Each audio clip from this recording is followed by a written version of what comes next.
The two-story house in the suburbs of Bridgeport, Connecticut, was a small but warm home for Rachel Harper and her son Michael. For 3 years since losing her husband David in a car accident, Rachel had been raising her son as a single mother. Working as a manager at the local family restaurant, Sunnyside Cafe, she wasn't wealthy, but she was content with the peaceful life she shared with Michael.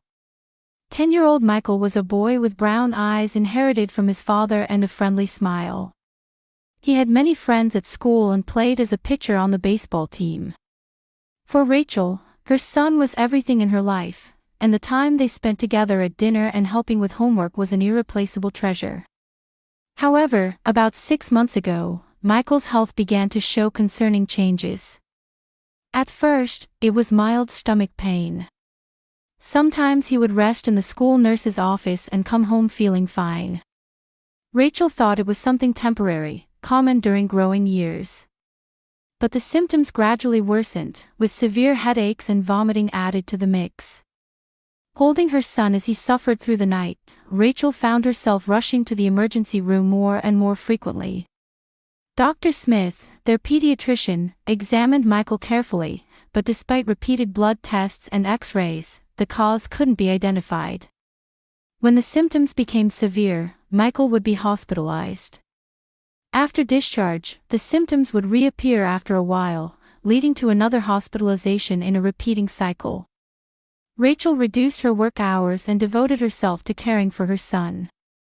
During this difficult time, Rachel's mother Dorothy became a reliable source of support. Dorothy had years of experience working as a nurse and actively offered to help care for her grandson. She was someone who valued appearances and had a good reputation among the neighbors as an exemplary mother. While Rachel was away at work, her mother took the initiative to look after Michael. Living with her mother was Rachel's sister Jessica. Jessica had been laid off from her job a few months earlier and was currently unemployed. She was emotionally unstable and sometimes became upset, but she seemed to care for her nephew Michael. Rachel was deeply grateful that her mother and sister worked together to care for Michael. One Sunday afternoon, when Rachel returned from shopping, she found Michael sitting on the sofa in the living room, flanked by his grandmother and aunt. The three seemed to be having some conversation, but they suddenly fell quiet when Rachel appeared. Michael looked pale and didn't have his usual bright expression. "Welcome home, Rachel," her mother Dorothy stood up to greet her. "Michael seems a bit tired, so it might be better to let him rest early." "Yes, I think so." "Thank you, Mom." Rachel approached her son and placed her hand on his forehead. He seemed to have a slight fever. Her sister Jessica silently picked up her bag and began preparing to leave with their mother. "I'll come check on him again tomorrow," their mother said, and the two quickly headed home. That night, Michael complained of severe stomach pain again, and Rachel rushed to the emergency room in a panic. While receiving an IV drip on the hospital bed, Michael held tightly to his mother's hand. "Mama, I'm scared," Michael whispered in a small voice. "It's okay, Michael. Mama is here with you," Rachel answered, gently stroking her son's hair. But deep inside, her anxiety about her son's unexplained illness was growing day by day. The next morning, after spending the night at the hospital, Rachel's mother and sister appeared with worried expressions. "How was it?" her mother asked. "He seems a little better. But the doctor still doesn't know what's causing it," Rachel answered with a tired expression. "We're here for you, so don't worry," Jessica said in a gentle voice. "Rachel, you have work to do, so leave it to us." While grateful for her family's support, Rachel felt an inexplicable unease deep in her heart. As Michael's hospitalizations continued to repeat, Rachel began to notice a strange pattern. Almost without fail, her son's condition would worsen after her mother and sister visited. At first, she thought it was coincidence, but as it happened repeatedly, she began to question whether the timing was too frequent to be mere chance. One Tuesday evening, when Rachel returned from work, she found Michael lying on the sofa. His face was pale, and sweat beaded on his forehead. "What's wrong, Michael?" Rachel rushed to her son in alarm. Grandma and Aunt Jessica were here. But then I started feeling sick, Michael answered in a weak voice. Did they already go home? Yes. When I said I felt sick, they left right away. Rachel placed her hand on Michael's forehead. He didn't seem to have a fever, but his expression showed signs of anxiety. That night, Michael vomited again, and he had to miss school the next day. When the weekend came, her mother and Jessica visited again. How is Michael doing? Her mother asked with concern.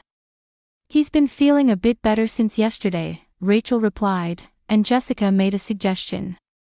Since we'll be with Michael, why don't you go shopping or something, Rachel? You must be exhausted from all the caregiving. Rachel was indeed tired. She thought it would be fine to leave them with family for the time it took to go to the nearby supermarket. Well then, I'll ask you to watch him for about an hour. While selecting groceries at the supermarket, Rachel enjoyed having some time to herself for the first time in a while. But when she finished shopping and returned home, once again Michael's condition was strange. This time he was complaining of severe stomach pain. What happened? He was fine just a little while ago, Rachel said in surprise, and her mother shook her head. He suddenly started having pain. Children's health can change quickly. That evening, while staying with Michael at the emergency room, Rachel found herself deep in thought. The timing was too good, or rather, too bad. Was it really just coincidence that her son became ill every time her mother and sister visited? The following week, when Michael had temporarily recovered, Rachel created an opportunity to talk with her son alone. Michael, how do you feel when Grandma and Aunt Jessica come over? Michael thought for a moment, then answered in a small voice, Aunt Jessica scares me.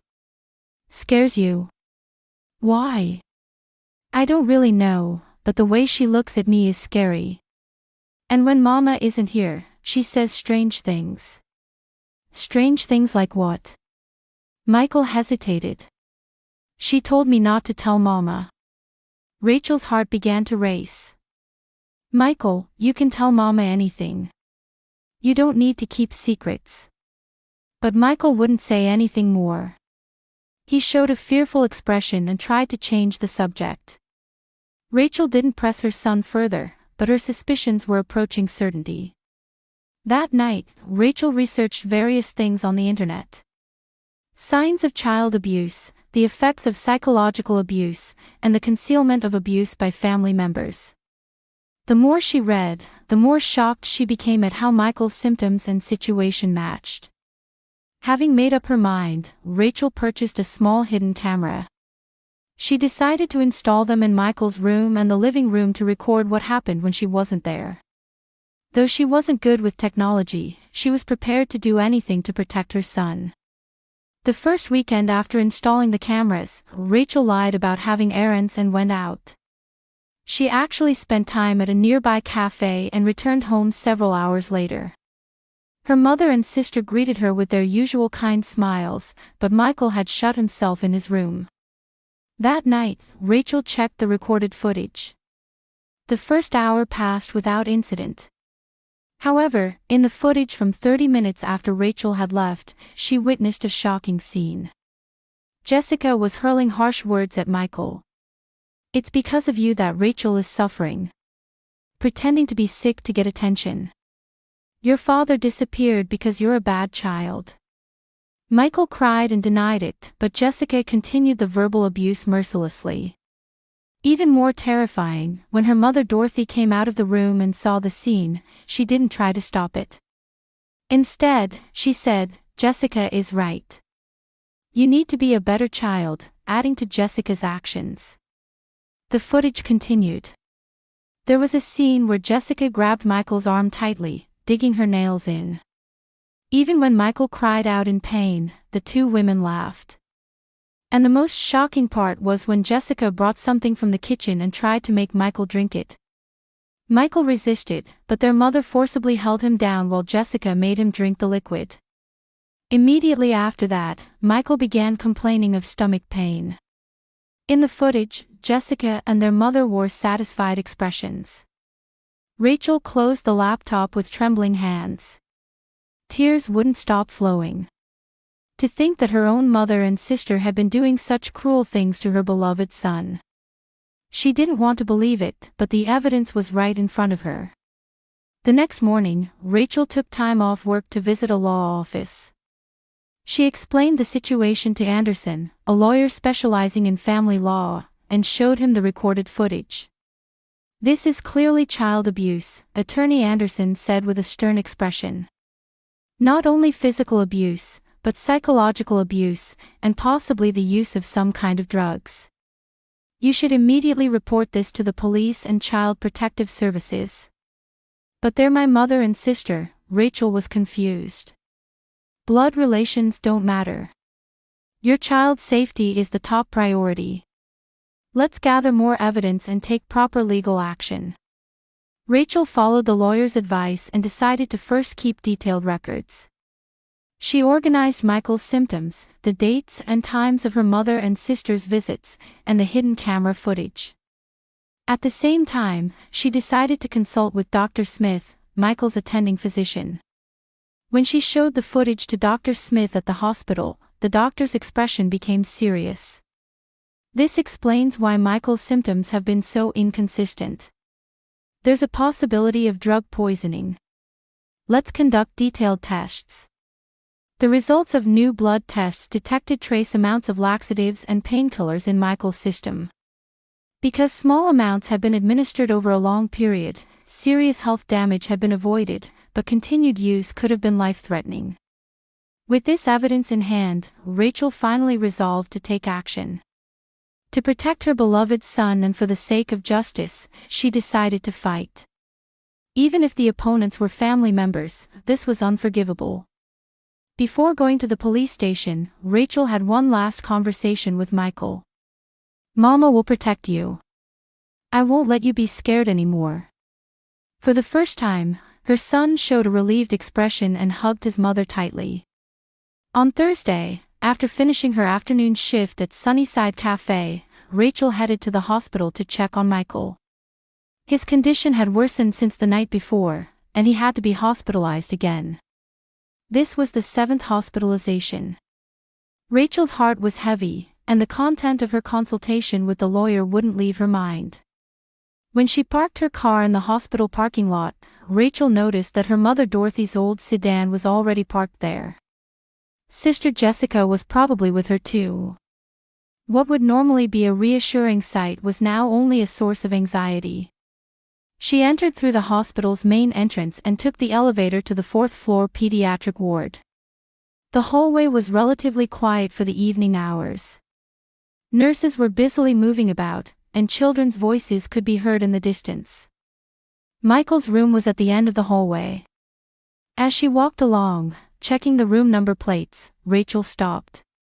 She could hear voices coming from the hospital room. The door was about half open, and the conversation inside could be heard leaking into the hallway.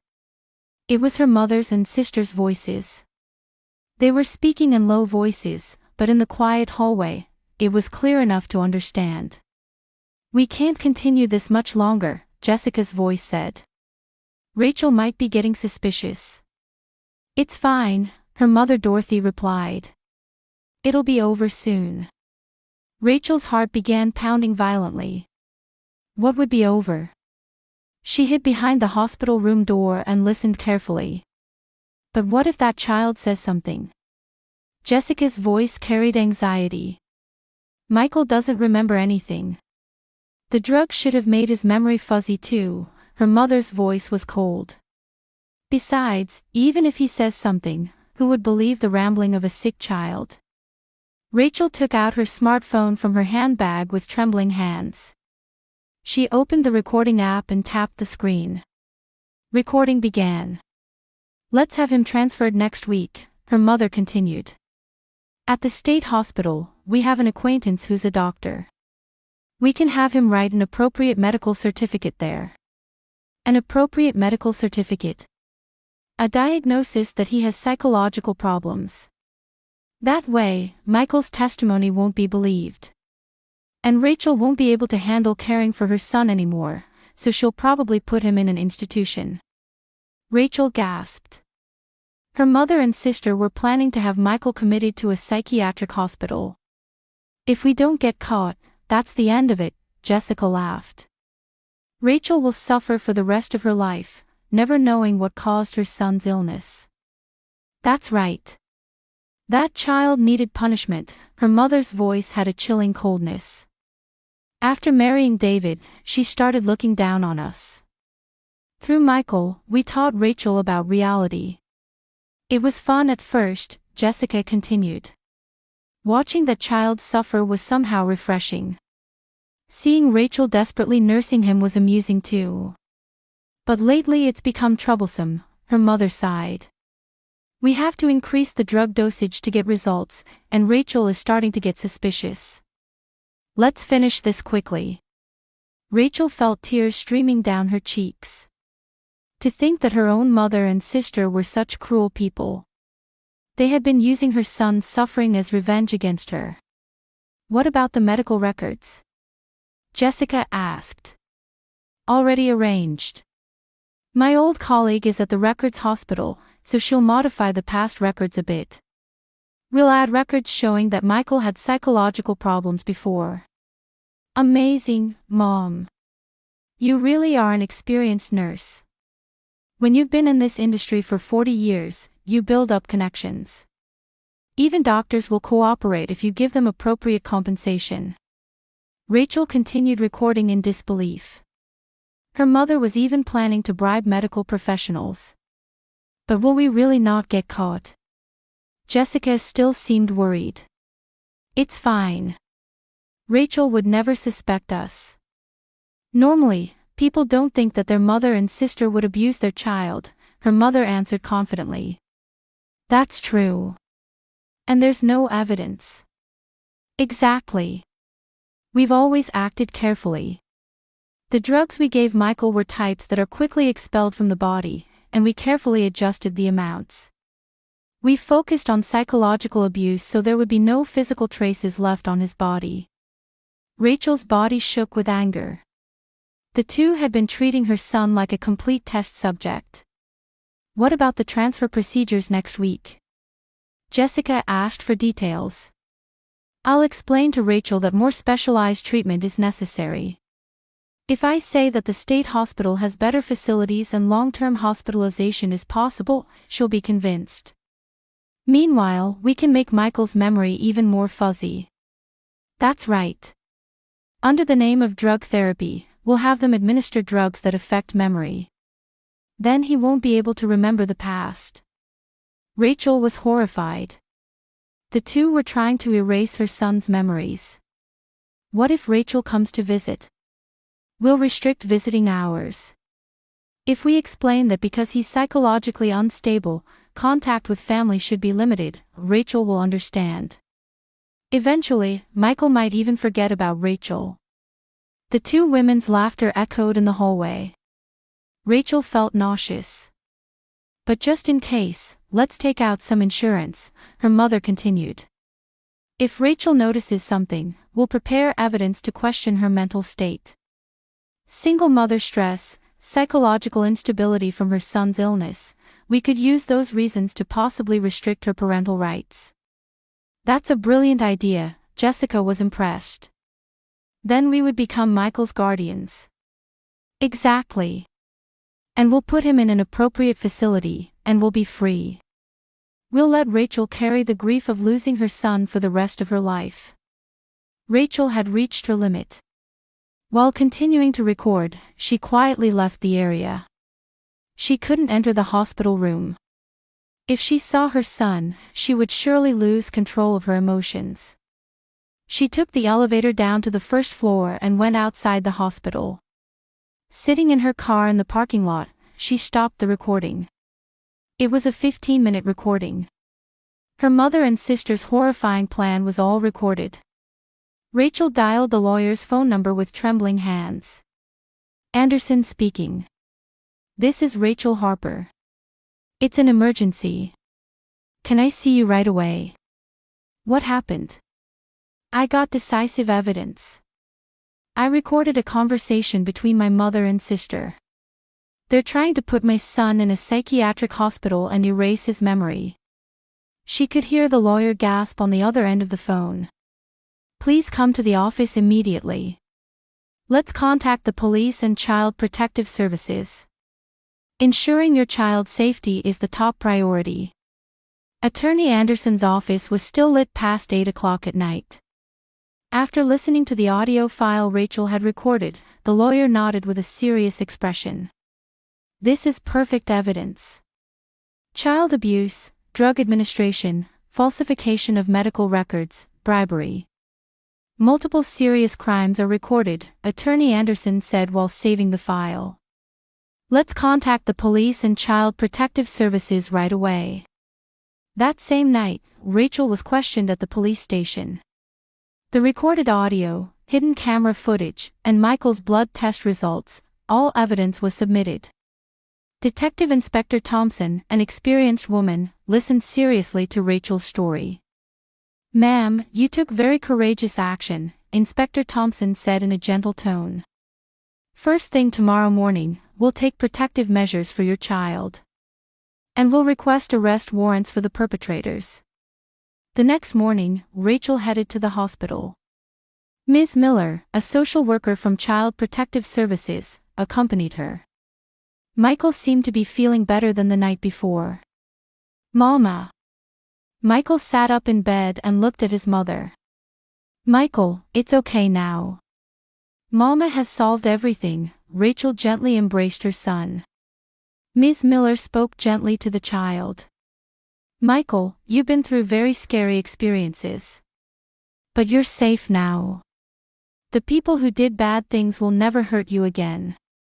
At that moment, the hospital room door opened. Her mother Dorothy and sister Jessica entered. The two saw the unfamiliar woman next to Rachel and showed wariness. Rachel, who is this person? Her mother asked. This is Ms. Miller from Child Protective Services, Rachel answered quietly. I had some consultation about Michael's case. Jessica's face changed color. Consultation about what? At that moment, two police officers appeared in the hospital room. Inspector Thompson and her partner, Detective Johnson. You are Dorothy Williams and Jessica Williams, correct? Inspector Thompson said in a stern voice. You are both under arrest on suspicion of child abuse. Her mother and Jessica's faces turned pale. What are you talking about? Her mother protested in a trembling voice. Yesterday evening, a conversation in this hospital room was recorded. Inspector Thompson took out recording equipment. Drug administration to Michael, plans for forced psychiatric hospitalization, falsification of medical records. We have evidence of everything. When the recording was played, both women's faces turned white. Their own voices speaking their horrifying plans echoed through the hospital room. This is wiretapping. Isn't that illegal? Jessica shouted. Recording conversations in public places is legal, Attorney Anderson entered the hospital room and explained. Moreover, it's a legitimate act to protect the child's safety. Rachel, what have you done? Her mother glared at her daughter. Betraying your family like this. You're the ones who betrayed us, Rachel answered with tears flowing but in a firm voice. Doing such horrible things to my son, your grandson. That child was impudent. Jessica flew into a rage. After you married David, you started looking down on us. Does that justify abusing a 10-year-old child? Ms. Miller said in a harsh tone. When the police officer tried to handcuff Jessica, she began struggling. Let go of me. I didn't do anything wrong. You don't think using drugs to make a child suffer is wrong? Inspector Thompson said calmly. Her mother Dorothy seemed to give up and dropped her shoulders. I was just managing Michael's health as a nurse. You call administering laxatives and painkillers without permission health management? Attorney Anderson showed the documents. Blood tests detected drugs. That child's testimony can't be trusted, her mother made a last resistance. He's confused from his illness. At that moment, Michael began speaking in a small voice. Aunt Jessica made me drink strange medicine. Grandma was there too. Her son's voice was trembling but clearly audible. Even when I didn't want to, they forced me to drink it. It was very bitter, and after drinking it, my stomach always hurt. All the adults in the hospital room were moved by her son's brave testimony. And then, they threatened to kill me if I told Mama, Michael continued. But I'm not scared anymore.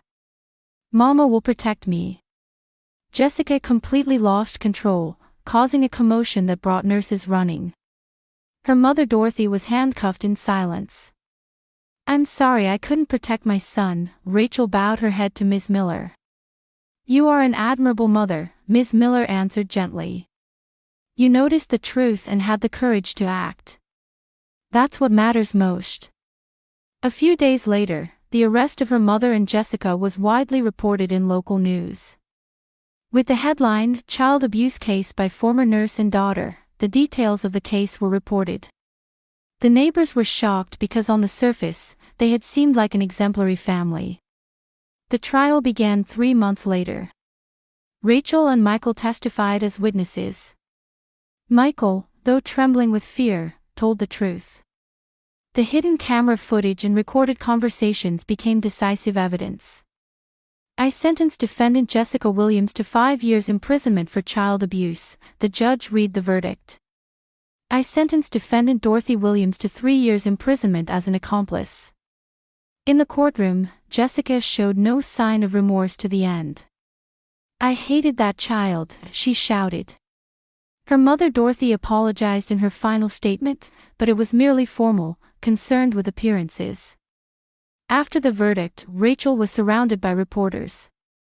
What did you learn through this incident? A reporter asked. Even if there are blood relations, people who hurt children are not family, Rachel answered clearly. True family are people who love and protect each other. Michael recovered dramatically after the incident. Once the drug effects disappeared, he returned to being the bright boy he originally was. He returned to school and his cheerful figure playing baseball with friends came back. Mama, I'm really okay now, Michael said to his mother one night. The scary people are gone, and Mama protects me. Rachel embraced her son while crying. The long battle was over, and peace had finally returned. She had been able to reveal the truth and achieve justice. Most importantly, she had been able to restore her precious son's smile. The incident had a major impact on the local community. It became a catalyst for changing people's awareness about the importance of early detection of child abuse and the hidden dangers of abuse by family members. Rachel's courageous actions gave hope to many mothers. A year passed since the verdict. Jessica was serving her sentence in a state prison, but showed no signs of remorse. No one came to visit her, and she spent lonely days. Even the other inmates despised her as the woman who abused children. She still didn't think she had done anything wrong and considered it just bad luck. Her mother Dorothy was housed in a facility for minor offenders. For her, who had valued appearances above all else, being reported in newspapers and on television was the ultimate humiliation. The gazes of neighbors, the loss of her place in church, and above all, the reality of losing her grandson devastated her. When she met Rachel in the visiting room, Dorothy offered a heartfelt apology for the first time. Rachel, I'm truly sorry. I was a failure as a mother and as a grandmother. However, Rachel's response was calm. I accept your apology, but I cannot forgive you. The wounds Michael received won't heal easily. Meanwhile, Michael had become remarkably healthy. After the incident, Rachel received counseling with her son, getting help from specialists to heal the emotional wounds. Once the drug effects disappeared, Michael's natural brightness returned. At school too, he was surrounded by friends and was active as the ace pitcher on the baseball team. Mama, I'm really okay, Michael smiled at his mother one evening after dinner. I don't have scary dreams anymore, and school is fun. While watching her son's growth, Rachel realized that she herself had changed through the incident. Through the case, she deeply understood that blood relations alone don't make family. She learned that true family are people who love each other, support each other, and protect each other no matter what. A year and a half after the incident, Rachel and Michael moved to a new town. It was a small town in Vermont, a peaceful place surrounded by beautiful mountains. Rachel was put in charge of managing a local cafe, and Michael made many friends at his new school. In their new life, Rachel began volunteer work supporting victims of child abuse. Using her own experience, she counseled mothers in similar situations. At monthly support group meetings, Rachel's testimony gave hope to many people.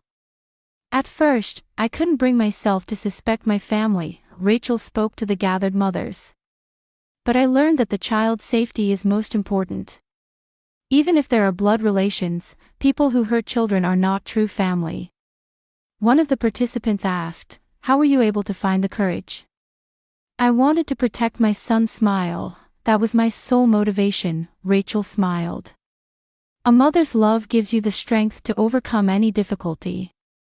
Michael also sometimes participated in abuse prevention lectures at school. He conveyed to children his own age the importance of consulting with adults when scary things happen. Although he was initially afraid of speaking in public, he could now confidently share his experiences. "I went through scary things, but Mama protected me," Michael spoke to the children. If any of you experience unpleasant things, please consult with adults you trust. You don't need to endure it alone. One autumn evening, Rachel and Michael were walking by the lake. The sunset reflected beautifully on the water's surface, and their shadows stretched long. "Mama, we're a real family, aren't we?" Michael said, holding his mother's hand.